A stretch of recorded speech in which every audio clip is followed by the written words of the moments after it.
பிஸ்மில்லாஹிர் ரஹ்மானிர் ரஹீம். ஹாஃபிது அல ஸலவாத்தி வஸ்ஸலாத்தில் உஸ்தா. தொழுகையை பேணி பாதுகாத்து கொள்ளுங்கள், குறிப்பாக நடுத்தொழுகை. வகூமு லில்லாஹி கானித்தீன். தொழுகையிலே அல்லாஹ்வுக்காக பணிந்தவர்களாக நில்லுங்கள். ஃபைன் ஹிஸ்தும், எதிரிகளை நீங்கள் பயந்தா அல்லது வேற ஏதாச்சும் பயம் இருந்தால், ஃபரிஜாலன் அவு ருக்பானா, நடந்தவர்களாகவோ அல்லது வாகனித்தவர்களாகவோ தொழுது கொள்ளுங்கள்.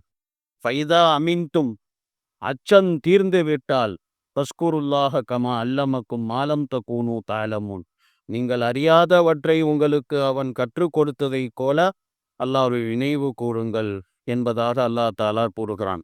இந்த ஆயத்துல பார்த்தீங்க அப்படின்னு சொன்னா, தொழுகையை பேணி பாதுகாப்பதில் பற்றியும் அதே போல நடுத்தொழுகை சலாத்துல் உஸ்தா இதை பற்றியும் அல்லாஹ் தாலா பேசுகின்றான். அதை பற்றி இன்ஷா அல்லாஹ் விளக்கங்களை பார்க்கலாம். அல்லாஹு ரப்புல் ஆலமீன் ஹாஃபிது அல சலவாத் ஹாஃபிது அல சலவாத், தொழுகையை பேணி பாதுகாத்து கொள்ளுங்கள். அதாவது தொழுகையை அதனுடைய நேரத்தில சரியாக தொழுது கொள்ளுங்கள். தொழுகையினுடைய அந்த வரம்புகள் என்னவோ அந்த வரம்புகளை பாதுகாத்து கொள்ளுங்கள். அவ்வல் வக்திலே தொழுது கொள்ளுங்கள் அப்படின்னு சொல்லி அல்லாஹு ரப்புல் ஆலமீன் இந்த ஆயத்துல அல்லாஹ் தாலா சொல்லுகிறான். அதாவது ஒவ்வொரு தொழுகைக்கும் நேரம் குறிக்கப்பட்டிருக்கிறது. அந்த நேரத்துல சரியா தொழுதுறணும். தொழுக முடிஞ்சா என்ன, நம்ம போய் தனியா தொழுதுக்கலாம், நம்ம போய் இன்னொரு ஜமாத்து நடத்திக்கலாம். அந்த எண்ணத்திலே தொழுகையை தொழுவக்கூடாது. தொழுகை அப்படிங்கிறது நேரம் குறிக்கப்பட்டது. இன்ன ஸலாத்த கானத் அலல் முஃமினீன கிதாபம் மவ்கூதா. அல்லாஹ் நேரம் குறித்து வைத்திருக்கிறான் ஒவ்வொரு தொழுகைக்கும். அப்போ அந்தந்த நேரத்துல அந்த தொழுகையை தொழுதரணும். அவ்வல் வக்துல ஹாஃபிது அல ஸலவாத் அப்படி சொல்லி இப்படி அல்லாஹ் தாலா சொல்லுகிறான். ரசூலுல்லாஹ் ஸல்லல்லாஹு அலைஹி வஸல்லம் அவர்களிடத்தில் ஹஜ்ரத் அப்துல்லாஹ் இப்னு மஸ்ஊத் ரலியல்லாஹு தஆலா அன்ஹு அவர்கள் கேள்வி கேட்கிறார்கள். எந்த அமல் மிக சிறந்த அமல் அப்படின்னு கேட்டாங்க. அப்ப நாயகம் ஸல்லல்லாஹு அலைஹி வஸல்லம் அவங்க சொன்னாங்க, தொழுகையை அதனுடைய நேரத்திலே சொல்லுவது அதுதான் சிறந்த அமல் அப்படி சொன்னாங்க. பிறகு எந்த அமல் அப்படின்னு கேட்டாங்க.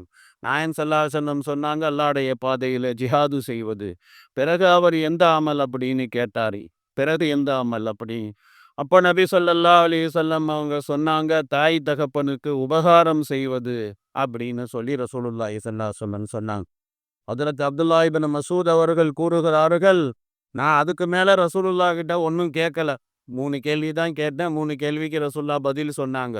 அதுக்கு மேல நான் கேட்டிருந்தாலும் நாயகம் ஸல்லல்லாஹு அலைஹி வஸல்லம் அவர்கள் அதற்கும் பதில் சொல்லி கொண்டே இருந்திருப்பார்கள் அப்படின்னு சொல்லி ஹஜ்ரத் இப்னு மஸ்ஊத் ரலியல்லாஹு அன்ஹு அவங்க சொல்றாங்க. இந்த ரிவாயத்து புகாரியில முஸ்லிம்ல இந்த ஹதீஸ் வந்திருக்கிறது. ஹஜ்ரத் உம்மே ஃபர்வா ரலியல்லாஹு தஆலா அன்ஹா அவங்க பையத்து செய்த பெண்மணிகள்ல இவங்களும் ஒரு பெண்மணி. உம்மே ஃபர்வா ரலியல்லாஹு தஆலா அன்ஹா அவங்க சொல்றாங்க, ரசூலுல்லாஹி ஸல்லல்லாஹு அலைஹி வஸல்லம் அவர்களிடத்திலிருந்து நான் கேட்டிருக்கிறேன். நாயகம் ஸல்லல்லாஹு அலைஹி வஸல்லம் அவர்கள் ஒரு வாட்டி இந்த அமல்களை பத்தி நபி அவர்கள் பேசிக்கொண்டு இருந்தார்கள். அப்போ அந்த நேரத்தில் நபி ஸல்லல்லாஹு அலைஹி வஸல்லம் அவங்க சொன்னாங்க, அல்லாஹ் தாலாவுக்கு ரொம்ப பிரியமான அமல் எது அப்படின்னு சொன்னா, தொழுகையை அவ்வல் வக்தில தொழுகிறது. தொழுகையை அவ்வல் வக்தில தொழுவது அது அல்லாஹ்வுக்கு ரொம்ப பிரியமான அமல் அப்படின்னு சொல்லி நாயகம் ஸல்லல்லாஹு அலைஹி வஸல்லம் அவங்க சொன்னாங்க. தொழுதுக்கலாம், ஜமாத்து முடிஞ்சா கூட பரவாயில்ல, தனியா தொழுதுக்கலாம், நம்ம போய் ஜமாத்து நடத்திக்கலாம். இந்த மாதிரி இது சைத்தானுடைய ஏமாற்றம். அது மாதிரி செய்யக்கூடாது.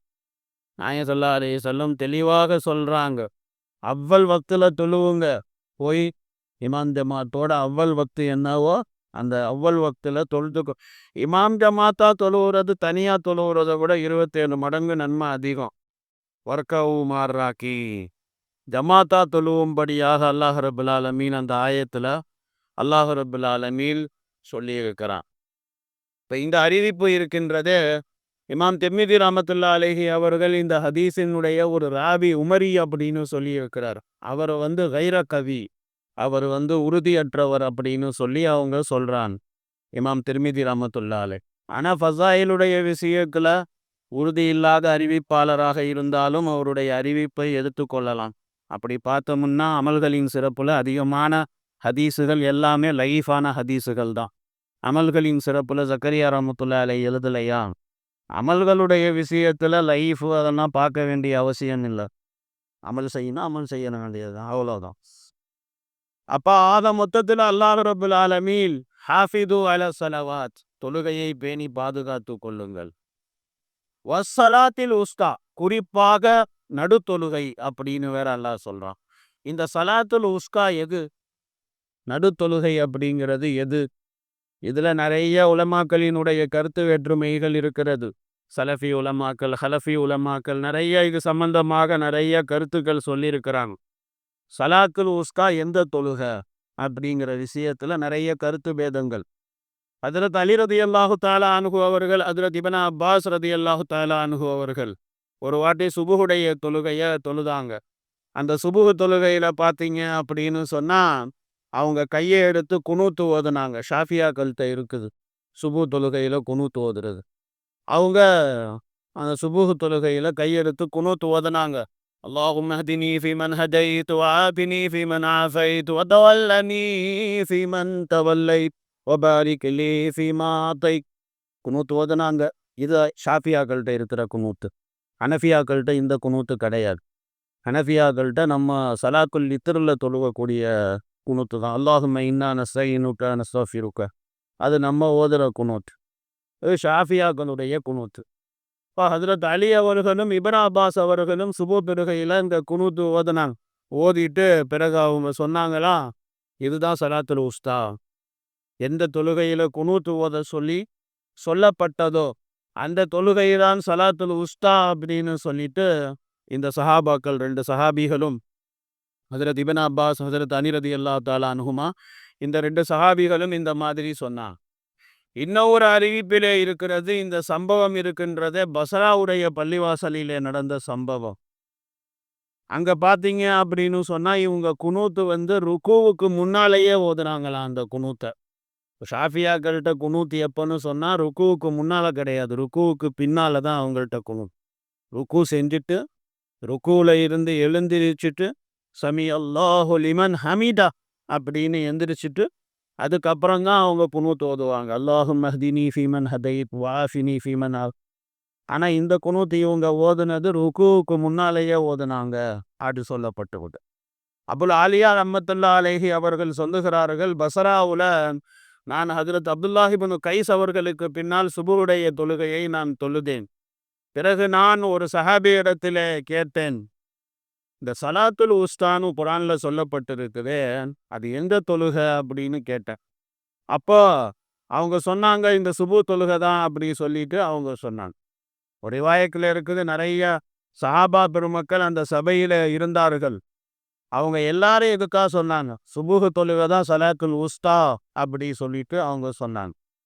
ஜாபிர் இப்னு அப்துல்லா ரலியல்லாஹு தஆலா அன்ஹுமா அவங்களும் இதைத்தான் சொல்றாங்க. நிறைய சஹாபாக்கள், தாபிஈன்கள் அவங்களுடைய மஸ்லக்கு இதுதான். இமாம் ஷாஃபி ரஹ்மத்துல்லாஹி அலைஹி அவங்களும் இதைத்தான் சொல்றாங்க.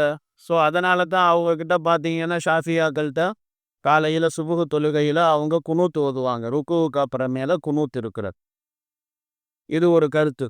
அதுதான் நான் சொன்னேன், சலாத்துல் உஸ்தாவில் உலமாக்கள் நிறைய கருத்துக்கள் சொல்லியிருக்கிறாங்க.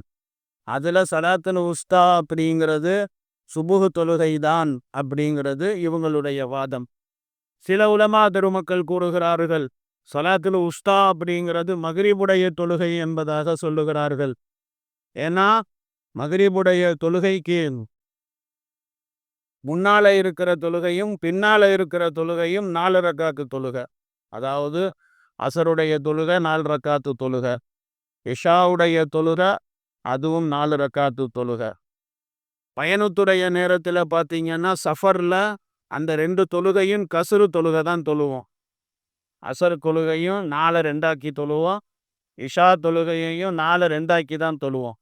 ஆனால் மக்ரிபுடைய தொழுகையில் கசுரு கிடையாது.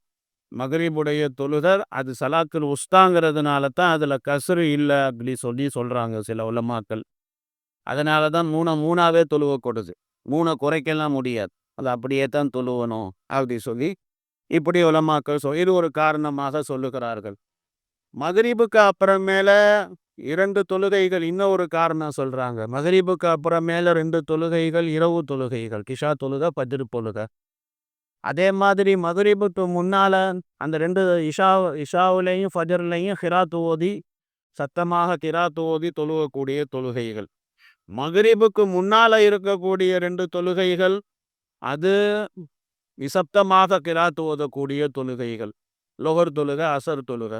லொஹர் தொழுக, அசர் தொழுகையில சத்தம் போட்டு கிராத் ஓதக்கூடாது. அதுல நிசப்தமாக கிராத் ஓத வேண்டும்.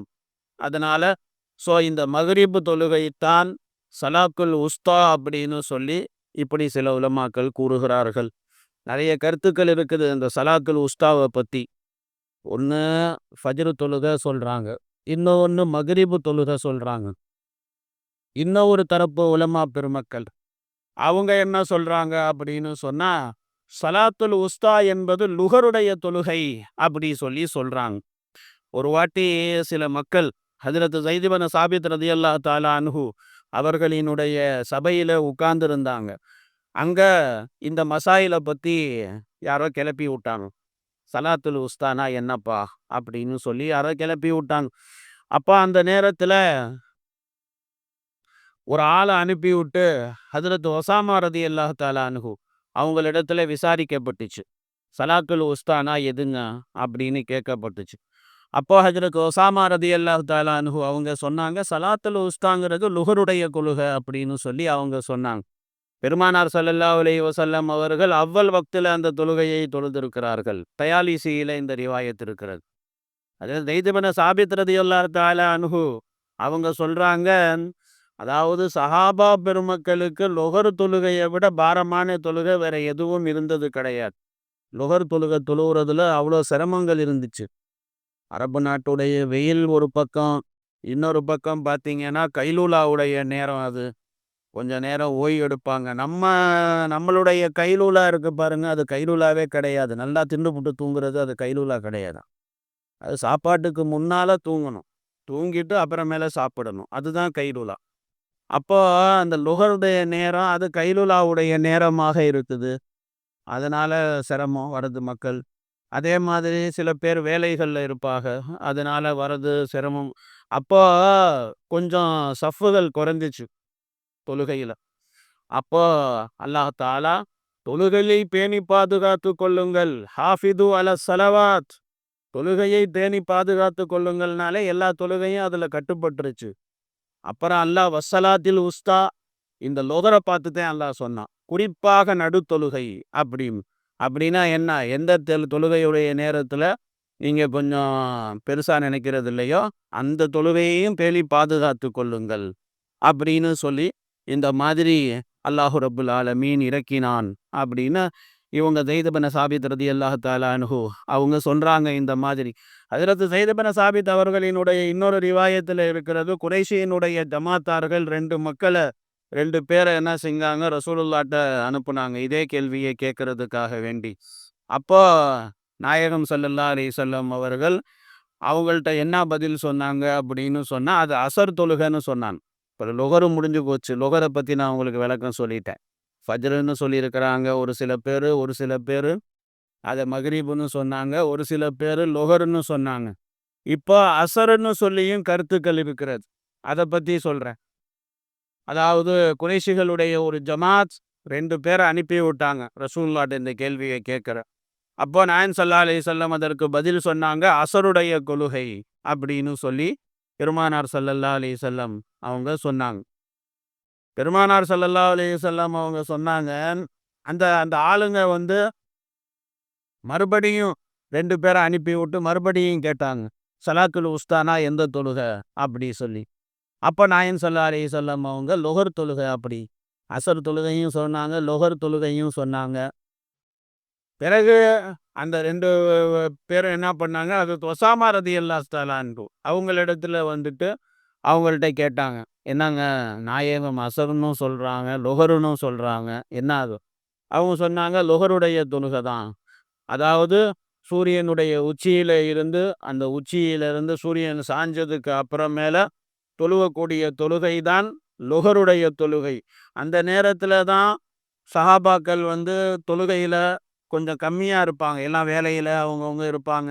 அதனால் 2 சஃப்பு 3 சஃப்பு அவ்வளோதான் இருப்பாங்க தொழுகையில். ஸோ அதனால் அந்த நேரத்தில் தான் இந்த ஆயத்து இறங்கியது, ஒஸ்ஸலாத்தில் உஸ்தா அப்படிங்கிற இந்த ஆயத்து இறங்கி, இனிமேல் இந்த மாதிரி வேலையெல்லாம் செஞ்சுக்காதீங்க, எல்லா தொழுகையும் சரியாக தொழுவணும் அப்படின்னு நாயன் ஸல்லல்லாஹு அலைஹி வஸல்லம் இந்த ஆயத்து இறங்குனதுக்கு அப்புறமேல தான் சொன்னாங்க, யார் லுஹருடைய நேரத்தில் பள்ளியாசலுக்கு வராமல் வீட்டில் தொழுவுறேன் அப்படி இப்படின்னு இருக்கிறாங்களோ, நான் அவர்களுடைய வீடுகளை எரித்து விட வேண்டும் என்று மனம் நாடுகிறது அப்படி சொல்லி ரசூலுல்லாஹி ஸல்லல்லாஹு அலைஹி வஸல்லம் சொன்னாங்க. இந்த அறிவிப்பினுடைய ஒரு அறிவிப்பாளர் ஜபர்கான் அப்படின்னு சொல்லி ஒருத்தர் இருக்கிறார். அவர் சஹாபாக்களை சந்திக்கவில்லை அப்படின்னு சொல்லிட்டு இப்படி அவர் மேலே ஒரு ரீமார்க் ஒன்று சொல்லப்படுகிறது அந்த அறிவிப்பாளர் மேலே.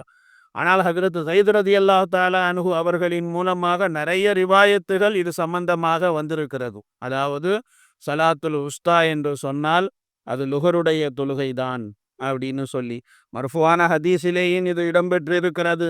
ஹஜ்ரத் இப்னு உமர் ரலியல்லாஹு தஆலா அன்ஹுமா, ஹஜ்ரத் அபூ சயீத் ரலியல்லாஹு தஆலா அன்ஹு, ஹஜ்ரத் ஆயிஷா ரலியல்லாஹு தஆலா அன்ஹா அவர்கள் போன்ற சஹாபாக்கள் இதைத்தான் சொல்றாங்க. இமாம் அபூ ஹனீஃபா ரஹ்மத்துல்லாஹி அலைஹி அவர்களும், ஹனஃபி மத்ஹபுடைய இமாம், அவங்களும் சலாத்துல் உஸ்தா என்றால் அது லுஹருடைய தொழுகைதான் அப்படி சொல்லிட்டு அவங்களும் சொல்றாங்க. இன்னும் சில விளக்கங்கள் சொல்லணும், இன்ஷா அல்லாஹ் பிறகு சொல்லுவோம். சுப்ஹானல்லாஹி பிஹம்திஹி சுப்ஹானக்கல்லாஹும்ம பிஹம்திக